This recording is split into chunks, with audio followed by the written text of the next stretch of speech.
plaisir d'animer ce témoignage. Ce témoignage a lieu avec donc Nathalie Gauthier, qui est déléguée régionale du groupe IGS, et Gaëtan de Sainte-Marie, président de Cantis. Nathalie, est-ce que vous voulez vous présenter en quelques mots le groupe IGS, s'il vous plaît? Oui, avec plaisir, Bruno. Ravi d'être avec vous ici en présentiel et puis à distance avec celles et ceux qui nous écoutent. Donc, Nathalie Gauthier, je suis déléguée régionale du groupe IGS, qui est un ensemble d'écoles et de centres de formation qui existe depuis 1975. On a le plaisir cette année, de façon un peu confidentielle, mais de fêter nos 45 ans. Et nous proposons des programmes du bac au bac plus 5 dans différents secteurs de formation et qui mènent à différents métiers. Alors, c'est vrai que notre ADN et notre histoire, c'est d'abord le management et la gestion des ressources humaines, puisque nous avons créé en 1975 la première formation en management et gestion des ressources humaines. Et puis, en 45 ans, on a bien grandi et aujourd'hui, on intervient donc sur 8 filières de formation qui mènent à des métiers différents, communication et journalisme, finance management, informatique, etc. Donc, différents métiers. Et c'est à peu près 2700 personnes que nous formons à Lyon chaque année, du bac au bac plus 5, en alternance, en apprentissage, formation initiale, formation continue et également l'insertion, qui est un sujet auquel on tient beaucoup. Okay. Donc divers programmes de formation. Tout à fait. 2700 étudiants sur une année comme aujourd'hui. Pourriez-nous dire combien de personnels formateurs aussi? Oui, bien sûr. Alors déjà, pour donner d'autres points de repère, là je parlais de Lyon avec 2700 apprenants. Je dis apprenants parce qu'une fois encore, nous avons des natures d'apprenants très différentes. Mais au total, chaque année, sur nos 3 campus, puisque nous sommes aussi à Paris et à Toulouse, c'est 14 800 personnes que nous accompagnons chaque année.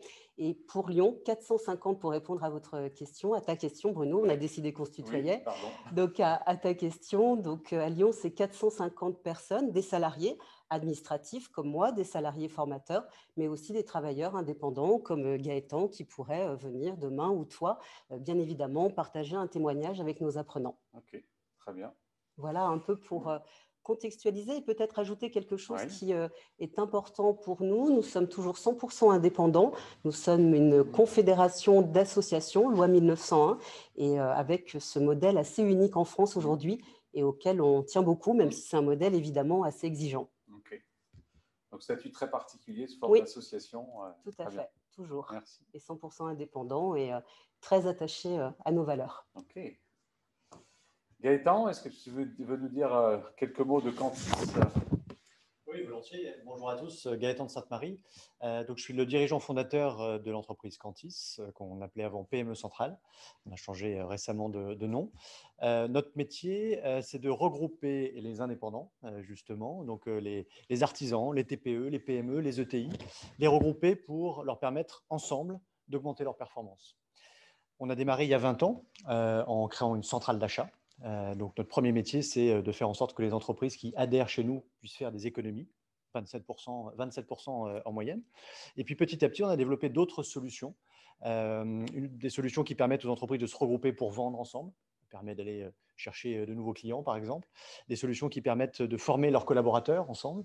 Et d'autres solutions également, notamment dans la création et l'animation de réseaux, d'alliances. Parce qu'aujourd'hui, l'avenir des indépendants, il est à se regrouper, conserver leur indépendance, mais se regrouper pour être plus fort sur un certain nombre de sujets. Et donc aujourd'hui, Cantis, c'est un écosystème au niveau français de 20 000 entreprises. On a développé il y a quelques années une filiale en Allemagne. Donc on est présent sur le marché allemand depuis 3-4 ans maintenant. Et notre volume d'affaires annuel, c'est 200 millions d'euros. Donc voilà, c'est ce que consomment nos adhérents chez nos fournisseurs chaque année. Okay, très bien.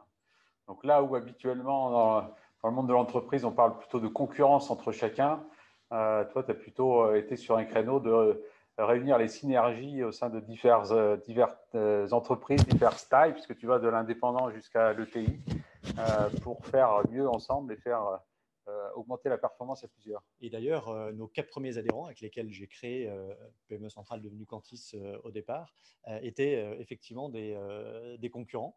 Tous d'ailleurs, puisqu'on est à la CPME ici, tous membres de la CPME à l'époque.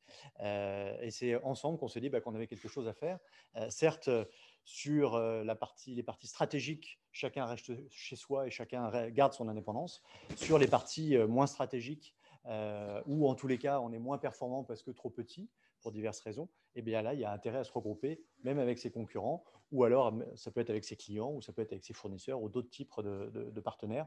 Et en faisant ensemble, on augmente sa performance. J'ai écrit d'ailleurs un livre à ce sujet qui s'appelle « Ensemble, on va plus loin », qui est sorti en 2016, et qui justement explique comment cette économie collaborative, mais l'économie collaborative en version B2B, donc pas les Uber ou Blablacar, mais vraiment les alliances entre entreprises, entre PME, comment cette économie collaborative peut véritablement apporter de la performance aux entreprises qui y participent.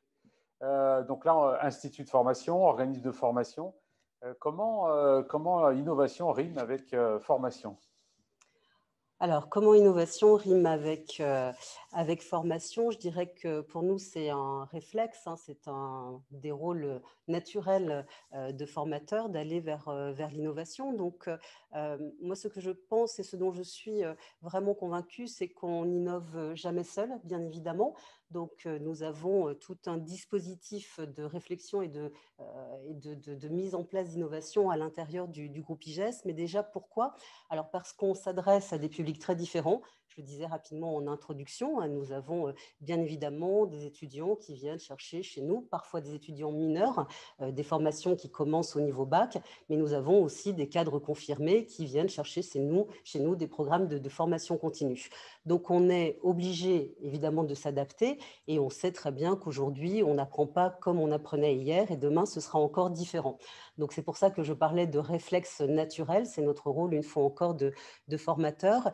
Et puis, on est obligé d'innover parce que nos programmes évoluent, nos référentiels de programmes évoluent. On a des diplômes d'État, hein, et donc là, on a l'éducation nationale, bien évidemment, qui fait évoluer ces différents référentiels. Donc, il faut en face réagir.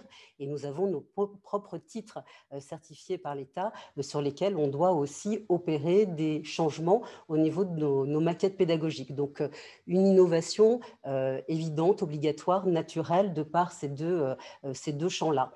Après, ce que j'ai envie de dire, c'est que dans nos métiers, il y a plusieurs types d'innovations. Il y a des innovations assez simples où un formateur, un matin, va se lever et va se dire « Moi, j'ai envie d'organiser mon cours différemment, j'ai envie d'avoir un dispositif d'animation différent. » Il peut avoir aussi envie de déployer un outil particulier, même si je crois que l'innovation ne passe pas que par les outils, loin de là.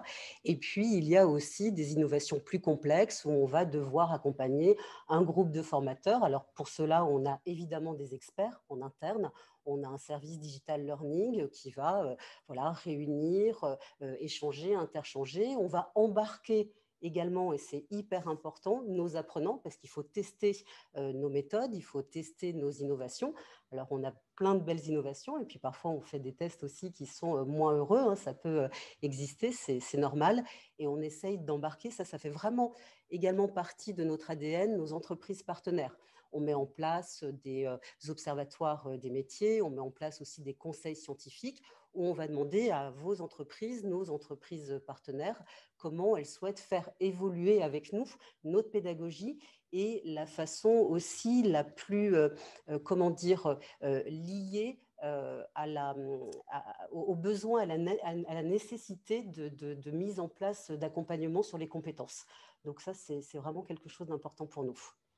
J'entends que vous êtes beaucoup à l'écoute des parties prenantes. Donc, il y a les besoins des étudiants, des personnes formées, il y a le cadre éventuellement institutionnel et il y a les inputs des formateurs et des entreprises que vous utilisez aussi pour apporter des idées. Oui, complètement. On ne peut pas être dans une innovation statique. On est obligé d'avoir une dimension systémique. On est obligé d'intervenir et d'interagir avec nos apprenants qui sont, j'ai envie de dire, les utilisateurs, et puis nos entreprises qui sont les clients en bout de chaîne, les clients finaux. On avait une baseline dans le passé qui disait que nous étions fournisseurs de compétences, mais c'est vrai que c'est notre métier parce qu'au-delà d'accompagner des apprenants dans leur réussite de formation, l'idée c'est de les accompagner vers une employabilité durable. Donc on est bien obligé obliger, et c'est aussi notre appétence naturelle une fois encore, de se réunir et de réunir autour de nous évidemment des entreprises. Très bien, merci Nathalie. Gaëtan, j'avais envie plus de te poser une question en lien avec la spécificité qui est le regroupement de multitudes d'entreprises. Comment on fait chez Cantis pour innover avec autant de parties prenantes, 20 000 personnes autour de Cantis? Je dirais c'est plus facile d'innover avec 20 000 qu'avec 4, parce que vous avez plus de cerveaux. Et donc notre métier finalement, c'est de réunir ces cerveaux, de les faire cogiter ensemble pour faire sortir les idées. Et donc plus il y en a, mieux c'est. Pour donner un exemple très concret, je parlais aujourd'hui des 5 solutions que l'on a chez Cantis, Cantis Achat, Cantis Vente et les autres. En fait, elles sont toutes nées de réunions avec notre comité de pilotage. Comité de pilotage qui se réunit tous les trimestres, qui est composé des principaux dirigeants de nos principaux adhérents. Et en les faisant travailler ensemble, et oui, c'est possible de faire travailler des dirigeants de PME ensemble, ou des dirigeants de TI aussi, en les faisant travailler ensemble, eh bien, en fait, ils nous permettent de connaître leurs problématiques en commun, qu'ils ont en commun. Et une fois qu'on a trouvé des problématiques qu'ils ont en commun, eh bien, d'essayer de trouver avec eux les solutions pour y répondre. Et c'est comme ça que petit à petit, on a développé ces différentes solutions. Et pour être encore plus concret, pour donner un autre exemple, chez Cantis, aujourd'hui, il y a une 50aine de collaborateurs. Alors qu'un de nos métiers sont les achats, dans mes salariés, je n'ai pas d'acheteurs. Pourquoi ? Parce que, en fait, chez nos adhérents, dans les grosses PME ou les ETI qui sont membres, certains ont des acheteurs. Et donc, un de nos métiers, c'est de réunir ces acheteurs ensemble et de les faire travailler au service d'abord d'eux-mêmes et de leur entreprise, puisque le travail qu'ils font, ils le font d'abord pour eux, mais aussi au service de l'ensemble de l'écosystème et des 20 000 entreprises. Et ça, c'est extrêmement performant parce que du coup, les gens qui s'impliquent et qui travaillent sont les premiers qui vont être utilisateurs. Et donc, du coup, ils ont intérêt à ce que le travail soit bien fait. Et en l'occurrence, si on parle d'achat, le travail bien fait, c'est bien sûr faire des économies, mais pas que. C'est bien sûr aussi la qualité, le choix des fournisseurs, la diversité, l'implantation nationale, etc. etc. Et donc, le fait d'impliquer ses clients, puisque finalement, on peut dire différemment, on peut dire que je fais travailler mes clients, que j'appelle adhérents, parce qu'il y a cette notion vraiment de communauté, mais le fait de faire travailler ensemble nos adhérents nous rend extrêmement, on va dire, on a une acuité sur ce qu'on fait, puisqu'ils sont les premiers utilisateurs. D'accord, alors j'ai envie de creuser un petit peu, c'est comment ça se passe quand tu émerges une idée d'innovation, comment ça se passe l'animation justement du comité de pilotage ou des adhérents? Et la deuxième question, c'est quelles sont les compétences du coup qu'il y a chez Cantis pour arriver à faire travailler ensemble? Ce que tu dis, c'est mieux à 20 000 qu'à 4. Mais vu de ma fenêtre, je me dis 20 000 personnes à faire travailler ensemble, il faut quand même des compétences. Alors, je te rassure tout de suite, on ne les réunit pas tous en même temps pour travailler tous ensemble à 20 000, parce que là, ce serait un peu compliqué. Mais on les organise. Ceux qui souhaitent, enfin, tout le monde ne souhaite pas non plus participer, hein, bien entendu. Vous n'êtes pas obligé de participer, ce n'est pas un call-cause, Cantis. Vous gardez votre liberté, parce que c'est au contraire des indépendants. Par contre, ceux qui souhaitent s'impliquer, ceux qui souhaitent participer, ils peuvent le faire. On a 100 adhérents qui se sont mobilisés dans un comité, une commission de travail. Comment on fait ? Je crois que la qualité numéro 1 de l'équipe Cantis, on est essentiellement composé d'animateurs. Et en fait, un animateur, son métier, c'est de rendre possible la chose. Donc, c'est de réunir déjà les gens, d'apporter de la convivialité, mot qu'on connaît bien aussi ici à la CPME, cette convivialité qui est importante parce que c'est ça qui permet de créer un premier niveau de confiance entre les gens. Ensuite, c'est beaucoup d'écoute, faire aimer. Et puis, c'est créer du lien. Et puisqu'on est dans un milieu d'indépendants, et je pense que ça, c'est notre force, nous, les indépendants, les PME, par rapport à d'autres très grandes entreprises, c'est que puisqu'on est avec des indépendants, il faut très vite qu'il y ait du concret. Et ce qui a fait aujourd'hui, Cantis s'est développé depuis longtemps, c'est que très vite, on a été capable de prouver et de montrer que le petit pas qu'on avait fait apportait quelque chose aux adhérents et que du coup, on pouvait faire un deuxième pas, etc. etc. Ça ne veut pas dire qu'on ne s'est pas trompé, bien entendu. On a fait des tas d'erreurs, on a essayé des tas de choses qui n'ont pas marché, mais on sait que quand on innove, parfois ça marche et parfois ça ne marche pas. Et quand ça ne marche pas, on en tire des conséquences et puis ça permet de faire un deuxième pas différent et d'avancer comme ça. Je ne sais pas si j'ai répondu à toute ta Si, question. très Mais... bien, très bien. Nathalie, en lien avec la question Gaëtan, chez IGS, bon, tu as aussi du coup plusieurs parties prenantes. Comment vous faites chez IGS pour faire travailler ces parties prenantes ensemble sur quelque chose de nouveau? Alors Gaëtan le disait, et je suis mille fois d'accord avec toi, ce qu'il faut avant tout, c'est mettre en place un cadre de confiance. Je pense que ça, c'est vraiment important pour qu'on se sente libre de faire des propositions. Après, pour répondre de façon un peu plus méthodique à ta question, ça part toujours d'un besoin. Si je prends par exemple l'exemple d'un business game qu'on a créé il y a 3 ans au sein du groupe IGS, je le disais en introduction, nous avons des apprenants que l'on forme à différents métiers. Et chaque année, on mettait en place un business game donc pour nos bachelors, donc des étudiants qui préparent un métier en lien avec les ressources humaines, en lien avec la transaction immobilière, en lien avec l'informatique, en lien avec la communication. Donc, on peut imaginer que là, il n'y a pas de lien, ou en tous les cas, ils sont difficiles à trouver et ils sont difficiles à mettre en musique pour faire un objet pédagogique cohérent. Donc, parce qu'on a une super équipe, l'équipe pédagogique s'est dit à un moment, on va arrêter de passer une commande à l'extérieur, on va décider de mettre en place notre propre business game. Et à ce moment-là, l'équipe pédagogique a travaillé avec les experts. Je disais tout à l'heure que, bien sûr, l'innovation, ce n'est pas que des outils, loin de là, mais il faut bien avoir des plateformes, il faut bien avoir des partenariats avec des éditeurs pour proposer malgré tout un habillage et un accompagnement technique. Donc l'équipe pédagogique a travaillé donc avec ses experts. On a un service interne. Et puis, l'équipe pédagogique a travaillé avec les formateurs qui allaient être les animateurs de ce business game. Et puis, on a testé nos étudiants. Ça, c'est vraiment important. À chaque fois, on essaye de mettre en place un panel de nos apprenants pour les mettre en situation et leur proposer notre projet et voir si ça fonctionne. Puis après, on s'est lancé et on a fait une première édition. Ça a été un plutôt chouette succès. Et puis, on s'est amélioré d'année en année.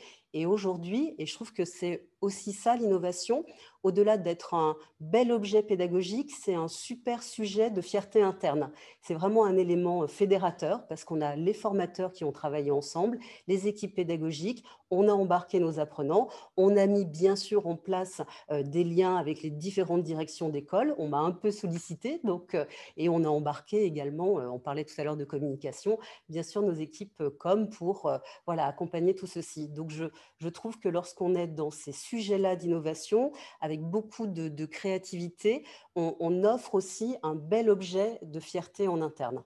Et pour moi, c'est important. Alors, j'entends le résultat qui est un business game assez nouveau. Mais... J'entends l'approche avec ce que ça a permis, la fierté, faire travailler ensemble. Est-ce que dans cet exemple d'innovation que vous avez mis en œuvre chez IGS, est-ce que tu aurais aussi des endroits compliqués, j'allais dire, la partie plus difficile de cette innovation, parce qu'elle permet aussi d'apprendre. Donc, qu'est-ce qu'il y a eu aussi de difficile, de compliqué dans une démarche comme celle-là? Il y a plein de moments qui sont compliqués dans l'innovation. Il y a le formateur qui, un matin, se retrouve seul face à son cours de management et se dit il faut absolument que je trouve une méthode pour animer différemment ou un outil pour m'accompagner au mieux. Donc, bien évidemment, il y a des moments de solitude, mais on essaye de les repérer et de les accompagner.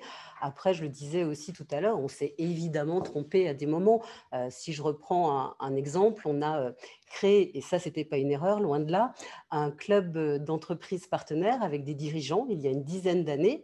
Et un des sujets, au-delà de faire du réseau, du business ensemble, c'était vraiment mettre en place des passerelles, une fois encore, entre le monde de l'entreprise et nos étudiants. Et on était persuadés qu'il fallait monter un cycle de conférences sur la RSE. On se disait, c'est une évidence, nos étudiants vont vraiment accrocher, on va être innovant, on va faire une conférence évidemment différente, avec des outils différents. Donc, on était à fond sur ce sujet-là.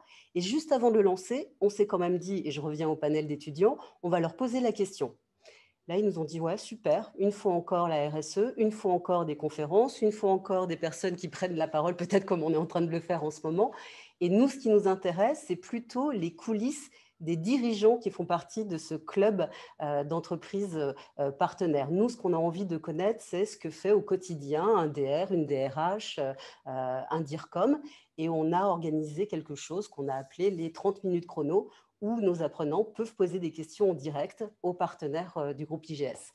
Donc, voilà, on apprend de nos erreurs et en tous les cas, moi, ce que j'ai appris, c'est toujours solliciter nos alternants, nos apprenants, nos étudiants, nos formateurs, l'ensemble des parties pris. D'accord. Donc, c'est intéressant parce que là, tu illustres complètement l'endroit de on a une idée, on pense qu'elle est super, mais si on ne passe pas par l'écoute de ceux qui vont en profiter, Exactement. on n'a pas l'occasion de savoir que finalement, c'est à côté de la plaque. Alors que là, en fait, ça s'est transformé du coup en une autre formule qui a du coup donné satisfaction, je suppose.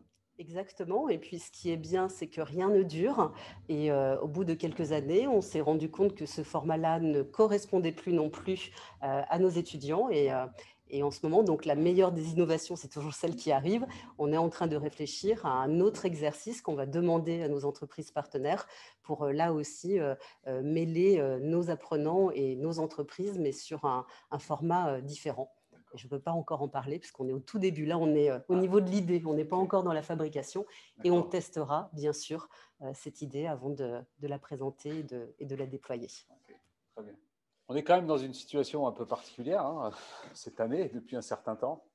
Donc Gaëtan, c'est à toi le premier que je pose la question. Qu'est-ce que cette année, la situation sanitaire que l'on vit, est-ce que ça a généré des idées d'innovation chez Cantis?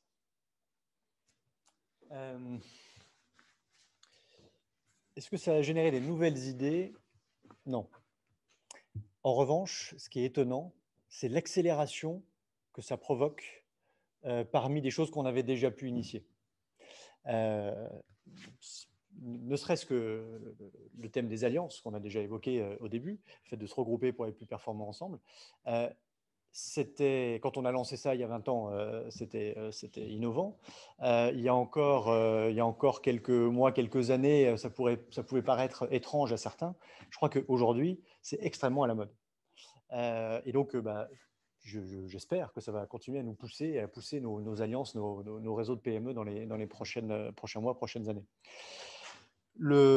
Si je prends un autre exemple, il y a bien sûr le cas du digital, mais ça c'est tellement évident que je vais le passer, mais on a beaucoup investi dans le digital ces dernières années chez Cantis, et là on voit bien que ça prend encore plus d'élan aujourd'hui et que ça va continuer demain, mais ça c'est une évidence. Si on prend le sujet de la RSE aussi, sujet de la RSE, alors souvent dans l'univers de la PME, la RSE ça paraît un peu loin, ça paraît un petit peu technocratique même. Or en fait, les PME, c'est des agents de la RSE. Ils sont par nature des membres de la RSE puisqu'ils sont vachement implantés dans leur territoire avec leurs collaborateurs, avec leurs clients, etc. Et on voit bien que des tas d'actions qui se sont passées sous la contrainte, je pense à des exemples très basiques, mais quand il a fallu produire des masques hyper vite, et ben finalement, on s'est rendu compte que sur une zone industrielle, il y en a un qui était capable de sortir du tissu, l'autre qui était capable de sortir les petites ailettes, l'autre qui était capable d'apporter de la nourriture pour que les deux autres puissent travailler, etc. Donc finalement, ça c'est de la RSE, c'est cultiver son réseau local pour que ça marche, quoi. Et donc, finalement, ça rend d'un seul coup ce thème qui pouvait paraître un peu lointain, beaucoup plus concret et puis réel pour les entreprises, donc avec une envie d'investir dedans. On peut prendre aussi, on parlait du sujet de la formation, mais j'entendais ce matin un chiffre, c'est que cette année, il y a un nombre d'alternants dans les entreprises aussi important que l'année dernière. Alors que, au niveau national, alors qu'on avait peur qu'il y ait moins d'alternants dans les entreprises. Alors certes, le gouvernement a proposé des aides aux entreprises, etc., bien entendu, mais ça montre bien que les entreprises, elles adorent faire travailler des jeunes. Et toutes ces grandes thématiques autour de les jeunes, ils sont comme ci, ils sont comme ça, etc., etc. Nous, on sait bien, en faisant travailler des jeunes, que ceux qu'on fait travailler, c'est aussi potentiellement nos clients ou nos clients de demain. Si on n'est pas capable de les faire travailler chez nous, on voit bien comment on va pouvoir les attirer comme clients demain. Et donc, le fait que cette année, et moi, chez Cantis, on a pris 6 alternants, donc plus que l'année dernière cette année. On les a mis sur des sujets d'ailleurs innovants et on voit bien le souffle que ça nous apporte. Donc finalement, c'est de mon point de vue une véritable accélération qu'on constate. Et alors par contre, on ne sait pas à quel niveau de l'accélération, donc ça c'est peut-être ça qui peut nous faire un peu peur. Mais moi, ce que j'ai envie de dire aux dirigeants de PME aujourd'hui, c'est qu'il faut déjà se préparer, même si on a tous un peu le nez un peu sous la couette en ce moment parce qu'on ne peut pas trop sortir de chez nous ou de nos entreprises, mais il faut déjà commencer à se préparer parce que quand le vent va revenir, ça risque d'être violent comme redémarrage. Donc c'est maintenant qu'il faut se préparer. C'est maintenant qu'il faut préparer le bateau. On est en pleine Vendée Globe, là. Faut préparer le bateau avec les voiles, parce que quand le vent va revenir, ça va pousser fort. Et donc, il faut être prêt. Et pour ça, il faut cultiver voilà, les racines ou les fondamentaux de nos entreprises. D'accord. Alors Nathalie, question un peu similaire. Qu'est-ce que le Covid-19 a éventuellement pu apporter dans un groupe comme IGS? Et puisque Gaëtan parlait du besoin des alternants et de l'intérêt de faire travailler les alternants, je suppose que les alternants, il y en a qui doivent sortir du groupe IGS. Il y en a quelques-uns en effet. Donc déjà, bonne idée Gaëtan de recruter des alternants. Je suis ravie d'entendre ça. Alors comme Gaëtan, hein, chez nous, forcément la crise sanitaire et la crise économique a énormément accéléré les mouvements. Si on se replonge dans le premier confinement au mois de mars, le jeudi, on apprenait qu'il fallait que l'on ferme notre campus à partir du lundi et en 3 jours, il a fallu mettre l'ensemble de nos cours à distance. Donc, c'était quand même un enjeu assez important. Alors, le distanciel existait déjà dans le groupe IGS, bien évidemment, mais ça représentait, je ne sais pas, à peu près 20% des programmes. On n'était pas sur une majorité des cours, évidemment, à distance. Nous, on s'est toujours construit dans une logique de proximité, de lien très fort avec nos apprenants, d'encouragement au quotidien. Donc, le distanciel, oui, mais de façon faiblement dosée. Donc là, en 3 jours, l'ensemble de nos formateurs ont dû mettre tous les cours à distance et dès le lundi matin, on a été en capacité, pour nos 2700 apprenants, de proposer les cours. À des endroits, ça marchait bien, à des endroits, forcément, il a fallu encore améliorer des choses. Bon, aujourd'hui, on est plutôt fiers du résultat. Donc, accélération du mouvement par rapport à ça. Alors, je parle beaucoup de pédagogie, mais il faut savoir qu'on a aussi une dimension relation client. On travaille, et je l'ai dit plusieurs fois, avec des entreprises. On recrute évidemment des étudiants pour nos rentrées. Et là aussi, il a fallu mettre du distanciel. On a organisé notre premier forum de recrutement 100% virtuel. Donc, c'était quand même quelque chose d'assez différent par rapport à nos habitudes. Et puis, on a mis en place des réunions d'information, des rendez-vous individuels. On a dû transposer tout ce qu'on aimait faire et tout ce qu'on avait l'habitude de faire sur notre campus dans ce format à distance. Donc, évidemment, on a dû voilà, évoluer et on ne peut pas rester claquemuré dans nos habitudes dans ce genre de situation. Donc, accélération, créativité, ça booste évidemment la créativité. Et puis même si ce n'est pas un sujet d'innovation, mais ce qu'on a repéré aussi, c'est les liens de solidarité. Et pour moi, c'est vraiment important. Et on a constaté à quel point les équipes éloignées étaient encore plus proches qu'avant et avaient besoin de travailler ensemble et imaginaient plein de solutions pour continuer à travailler ensemble. Donc ça a été vraiment un des faits aussi marquants de cette année. Pour revenir sur les apprenants, donc en effet, cette année, beaucoup de recrutements. On arrive même un peu au-dessus des statistiques de l'année dernière, donc j'en suis ravie. On a eu de belles aides de l'État, hein, des aides de 5 000 ou de 8 000 euros pour les mineurs, les majeurs, pour les entreprises jusqu'à 250 salariés, et même au-delà pour celles qui sont dans les bons pourcentages d'alternants. Donc ça a vraiment mis un coup de boost. Mais ce qui est important, c'est surtout se concentrer sur l'intérêt d'avoir un étudiant, un alternant en entreprise qui amène, je vais dire des choses évidentes, mais qui amène évidemment un regard neuf et puis qui amène sa formation dans l'entreprise et qui emmène son entreprise pendant ses cours. Donc, il y a une espèce de passerelle là aussi assez naturelle qui se met en place et qui est bénéfique c'est un contrat tripartite de toute façon, donc pour le centre de formation, pour l'apprenant et aussi pour l'entreprise. Et au-delà des alternants, même sur nos étudiants qui sont en formation initiale, chaque année, on a des entreprises qui proposent des cas pratiques.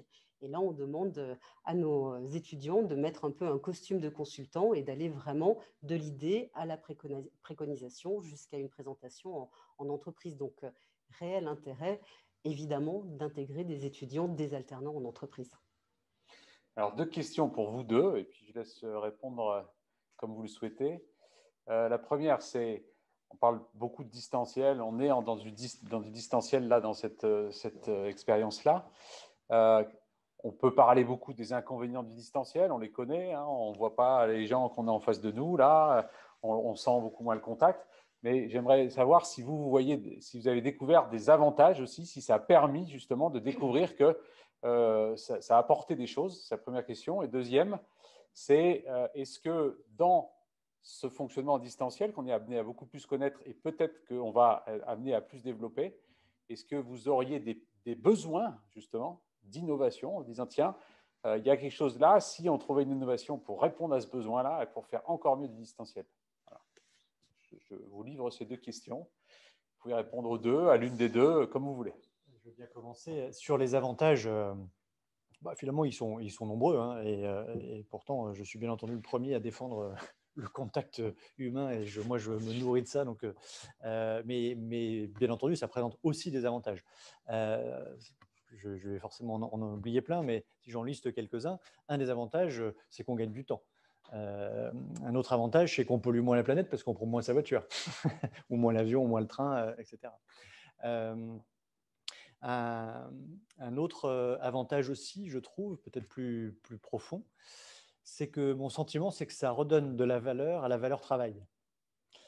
Parce que finalement, là où beaucoup de débats il y a quelques mois laissaient sous-entendre que certains n'avaient pas envie de travailler ou autre, on voit que dans nos entreprises, aujourd'hui, les gens sont déçus de ne pas pouvoir venir travailler. Ils ne veulent pas rester chez eux, ils veulent pas, et même s'ils travaillent à distance, ça leur pose des problèmes en termes d'organisation, et donc le lien social et autres. Et donc là, ça remet en valeur l'utilité de nos PME, parce que finalement, nos PME, c'est bien sûr des agents économiques, mais aussi c'est des agents sociaux, au sens où ce qui se passe dans nos entreprises, dans nos boîtes tous les jours, c'est du lien social, il se passe des choses entre nous, collaborateurs, mais bien sûr entre les collaborateurs, les clients, les fournisseurs, et puis les personnes qui sont autour de nous dans la zone industrielle ou dans le centre-ville éventuellement. Et donc, je trouve que la notion de travail, du coup, a été remise en valeur positivement avec cette problématique qu'on vit aujourd'hui. Bon, alors quand je dis ça, en même temps, j'ai une grosse pensée pour nos restaurateurs, par exemple, parce que eux aussi, ils aimeraient bien travailler, ils ne peuvent pas, et c'est bien triste. Après, quelle était la deuxième question? Pardon, je ne sais plus. Alors, je reposerai la deuxième question. Nathalie, comment tu as envie de répondre à ces deux questions ou l'une de ces deux questions? Alors sur les avantages, je le disais tout à l'heure, une fois encore, le fait de repérer, si ce n'était pas le cas avant, que évidemment les hommes et les femmes qui constituent l'organisation sont ce qu'il y a de plus important en entreprise. Donc ça, c'est vraiment quelque chose en plus qu'on a une fois encore dans notre ADN au niveau du groupe IGS. Donc, ça nous remet en perspective l'importance d'être en proximité avec les uns et les autres. Alors, bien évidemment, c'est un peu compliqué avec cette configuration. Donc, il faut trouver, une fois encore, un peu d'innovation aussi dans notre management. Mais ça permet là aussi d'être très créatif. Et voilà, moi, je me dis que l'avantage est celui-ci. Tu parlais de gain de temps. Oui, bien sûr, on gagne du temps, on est ponctuel. Je ne sais pas si vous avez remarqué, mais quand une réunion commence à 14h maintenant, à 14h01, on se dit qu'on est tous en retard. Donc voilà, ça crée d'autres réflexes et pourquoi pas. Et puis ça permet aussi de travailler. Ça avec les Allemands avant. Oui, voilà, donc tu avais déjà ces habitudes-là, mais nous étions déjà très disciplinés, évidemment. Mais donc ça, c'est des réflexes un peu différents. Et puis, ça permet aussi de travailler sans avoir la notion de la distance. Nous qui avons 3 campus en France et 3 à l'étranger, on en parlait encore hier avec l'équipe, on a mis en place des opérations à destination de nos équipes en interne à Lyon. On s'est dit, mais pourquoi on ne le propose pas à nos collaborateurs, à nos collègues de Paris et de Toulouse? Et d'un seul coup, ça devient possible. Et ça, je trouve que c'est vraiment le point très positif du distanciel. Après, je reste convaincue, évidemment, qu'il faudra revenir, et je l'espère, vers un dosage un peu plus équilibré, parce qu'on ne peut pas vivre à distance indéfiniment, que ce soit sur le plan personnel ou le plan professionnel. On entend parler de déprime Covid, de Covid blues. Je pense que ce sont des éléments auxquels il faut évidemment porter beaucoup d'attention. Et là, il y a un risque majeur, bien sûr, de perte d'énergie. Donc ça, c'est le point pour moi qui est vraiment à souligner, à repérer, à identifier, à accompagner. Et c'est fait partie aussi de mes préoccupations et de nos préoccupations au sein du groupe IGS. Donc, ma deuxième question, je la repose parce que elle m'intéresse et elle peut donner des idées d'innovation. C'est dans le distanciel, quels sont les points de douleur, quels sont les besoins que vous avez pu ressentir qui permettraient, tout en continuant à utiliser ce mode de fonctionnement, pas uniquement, hein, mais qui permettraient de résorber certaines difficultés. Il y a un point qui me vient, c'est il y a encore certains endroits en France qui sont extrêmement mal équipés d'un point de vue liaison haut débit. Je pense notamment à des entreprises que je connais qui sont en Ardèche, où il y a des très belles entreprises et qui sont extrêmement handicapées par des problèmes très basiques de connexion Internet et de flux. Et forcément, quand on est ultra connecté comme on l'est en ce moment, si ça n'arrête pas de couper, c'est un peu pénible et on ne peut pas travailler. Donc ça, c'est un vrai sujet d'amélioration. Voilà, je ne sais pas si… Oui, je suis 1000 fois d'accord avec toi. Hein, la fracture numérique, elle existe. Nous, on le voit aussi au niveau de nos apprenants. C'est vrai qu'on a fait attention à ceci, puisqu'on a des étudiants, une fois encore, qui sont dans une grande diversité. Donc, certains qui ont des équipements à la maison très confortables, d'autres un peu moins. Donc, voilà, on a mis en place des solutions et on continue pour essayer de les accompagner au mieux. Donc, il faut être vigilant par rapport à ça. Je parlais du moral des troupes. Ça, pour moi aussi, c'est un point incontournable. Et dans notre métier, ce à quoi il faut absolument qu'on fasse attention, c'est le décrochage, puisqu'on a aussi des publics assez jeunes. Je parlais de nos bacs pro, par exemple, et ça fait partie, bien évidemment, des étudiants, à chaque fois qu'on a pu le faire, qu'on a fait revenir sur le campus, parce qu'ils ont besoin, et c'est normal, de par leur âge et leur maturité professionnelle qui arrive juste maintenant. Ils sont vraiment très jeunes. Ils ont besoin de relations, d'encadrement et d'être en lien avec la pédagogie. Donc, il faut être très attentif à ça. Alors, moi, je me permets de rajouter un besoin que j'ai ressenti. Je ne sais pas ce que vous en penserez, mais s'il y a des gens qui veulent innover, c'est cette sensation toujours derrière l'écran de voir les gens sans être vu. Puisque je regarde les gens, je vois leurs images quand la caméra est allumée, mais je n'ai jamais l'impression qu'on me regarde dans les yeux. Donc, comment aujourd'hui la technologie permettrait un peu plus soit d'être regardé dans les yeux, soit de compenser ce manque-là par une autre manière d'interagir directement. Moi, je parle moins de regard et plus de flux d'énergie.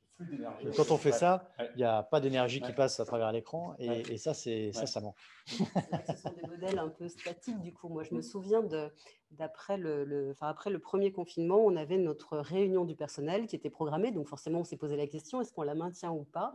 On a décidé de la maintenir et donc j'ai parlé pendant presque 1 heure dans mon salon face aux salariés. Donc, et j'étais très seule et je me sentais très seule. Et en plus, on était quelques jours après le démarrage du confinement, donc j'avais des messages à faire passer et c'est très compliqué. Alors, j'en garde un souvenir assez émouvant parce que voilà, c'était une première action dans ce cadre-là, dans cette nouvelle configuration, mais c'était un peu douloureux pour moi. Donc, oui, je suis d'accord avec toi. Si on peut mettre un peu plus d'interactivité, s'il y a de l'innovation à mettre en place à ce niveau-là, je suis preneuse.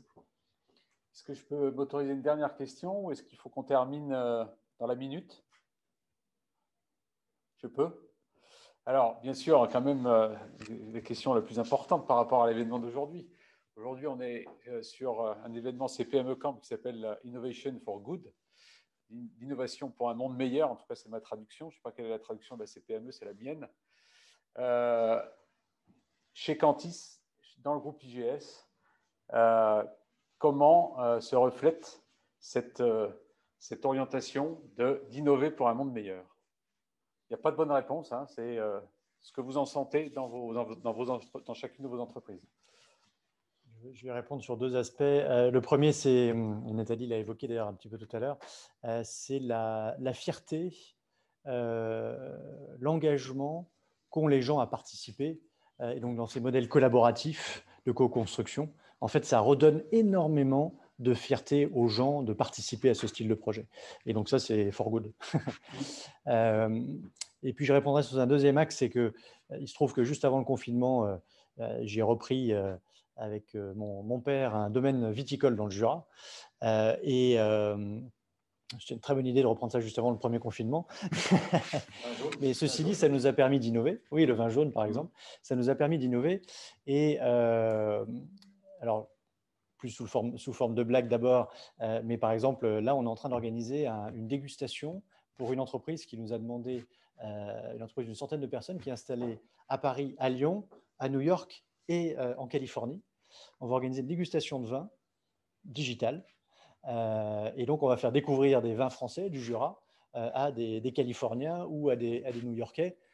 Truc, honnêtement, avant le confinement, on n'aurait jamais pu imaginer un truc pareil. Bon, ça c'est pour le sourire. Si je suis plus sérieux, on est par exemple en train de tester dans les vignes en ce moment des produits totalement bio qui visent à renforcer le pied de vigne et donc petit à petit à totalement éliminer les produits nocifs pour la planète. Et donc ça, c'est typiquement de l'innovation et on est en train de tester pour voir. C'est des produits qui ne sont pas encore totalement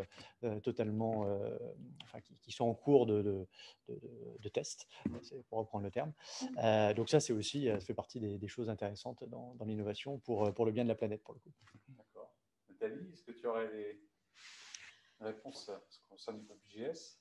Alors, déjà, une remarque d'ordre général, le nom est bien choisi. On est partenaire depuis des années des CPME Camp et je trouve que, comme chaque année, il y a une vraie réflexion et un vrai choix de thématique. Et bien évidemment, pour moi, l'innovation ne peut être qu'au service d'un monde meilleur. Après, le monde meilleur, il peut être, je dirais, au pied de la porte ou il peut être, bien sûr, au niveau international. Donc, qu'est-ce que ça représente pour moi? Une fois encore, la possibilité de continuer à assurer notre continuité pédagogique. Ça, c'est évidemment au cœur de nos préoccupations en tant que formateurs. Et puis, continuer, bien sûr, à interagir avec nos entreprises clientes, à accompagner nos étudiants. Donc, toutes les innovations, mais moi je suis vraiment pour la stratégie des petits pas. Je pense que certes, il y a de grosses innovations dans tous les domaines, mais je pense, en tous les cas, au sein du groupe IGS, on aime accompagner ça et on aime booster cela. On pense vraiment qu'au quotidien, on peut mettre en place des innovations pour faciliter la vie de nos collaborateurs, de nos formateurs, mais aussi et surtout de nos apprenants, des utilisateurs.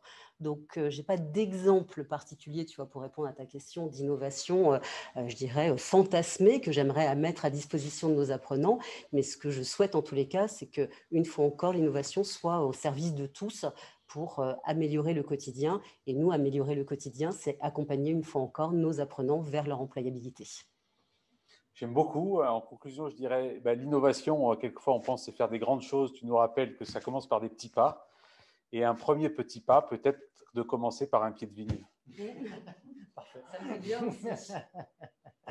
Voilà, vivement merci. Les dégustations. Merci Nathalie, merci Gaëtan. Merci à vous de nous avoir écoutés et je vous souhaite une excellente après-midi.